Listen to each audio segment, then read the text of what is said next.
So this is going to be just kind of an update video on what I've been doing with my black soldier flies. So this is a little bin that I have for hatching the eggs in. And over here I've got calcium carbonate powder, which they cannot climb up because even if they're dry, they can still climb up this plastic. So I mixed some calcium carbonate powder with water and kind of like painted it on. And you can see that it can be scratched off easily. You see, like, see it comes off. And I have this little platform with some toothpicks in it, and that's what I was putting the eggs in.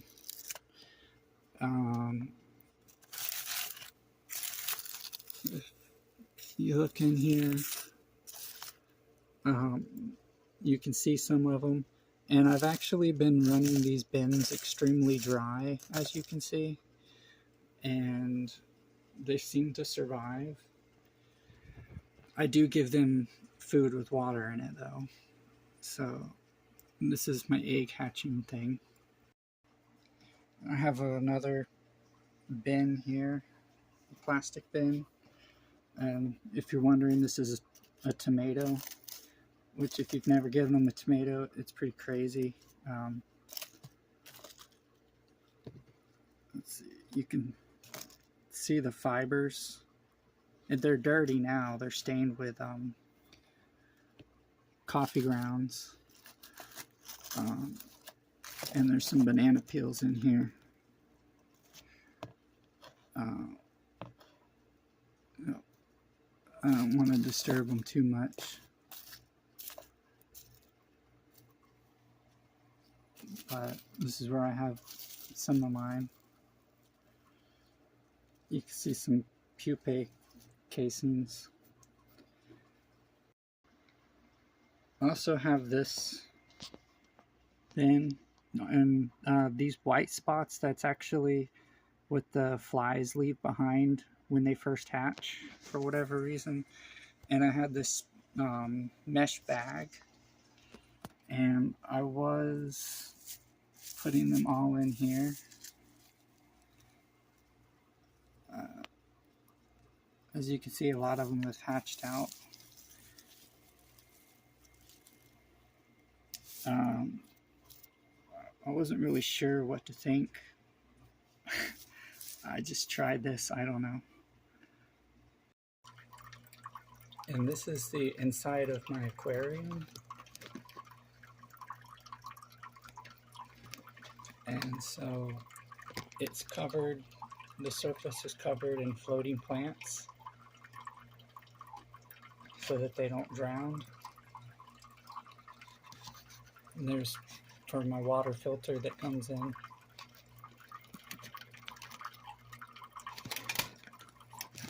It's really hard to get a video of this.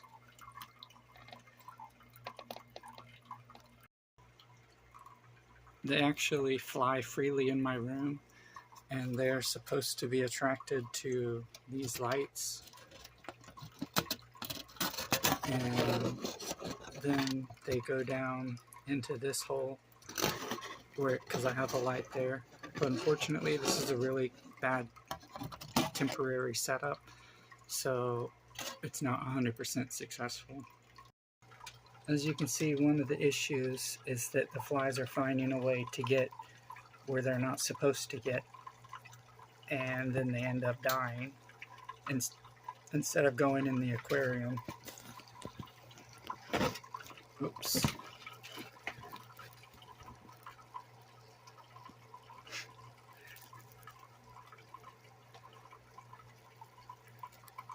They are fun to watch. And I'll get him out and put him in the aquarium. So this is how they get in. And so now he's in there. Yes, that is a dead fly that I haven't removed, but this is the Aggies. It's the 4 pieces of wood that I've sanded smooth and put thumbtacks in between for spacing. And then I have rubber bands holding it together, in addition to having a wooden dowel that goes through it to help keep them aligned on both sides. Let's see if I can move this. Yep. So there's the other side. And I have 2 magnets here, which just help to make sure it doesn't go down farther. And then also I have yarn that you can't really see from the top here. Oh yeah, you can. Sort of. You can see it's hung by yarn. But for right now, it's an extreme pain to get the eggies out. So I really need to figure out how to design a new lid, because my lid needs to be able to have lights that will attract them in, which that's easy enough. But then the hard part is I need to also maintain a tube that I have, which is right here, which goes underwater. There it is. And it goes up to here. And so I feed the fish through that so that the flies can't get out and stuff. And there's also the hoses. So I'm going to end up designing the lid to where the hoses are going to be on the left side and the feeding is going to be on the right side, and then where the eggies are will be in the center, or approximately where they are now. And then I'll have the 3 lights on the top, which is a day light, a warm white, and a black light. I just really want to make sure that I make it right. I'm probably going to make it out of wood and plastic sheeting and foil and 3 lamps that are all the same size, because right now I've got 3 different lamp fixtures as a temporary setup. But the idea is that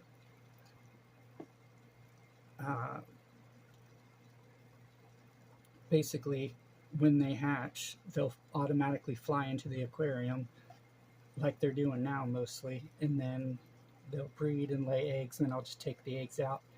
And then when the flies die, they sink down. And I also have springtails in here that live on top of the floating plants. And so they help eat the dead flies, and also the dead flies sink down to the bottom. And the shrimp and snails and stuff will also eat them. I have red plastic here because they aren't really attracted to red light. So I'm using that to kind of get them to go where I want them to go. And also my filtering setup is 2 5-gallon buckets with a whole bunch of stuff in it, and the PVC siphon, and it's pretty elaborate. But there's also sponge filters and stuff. So that's my temporary setup for now.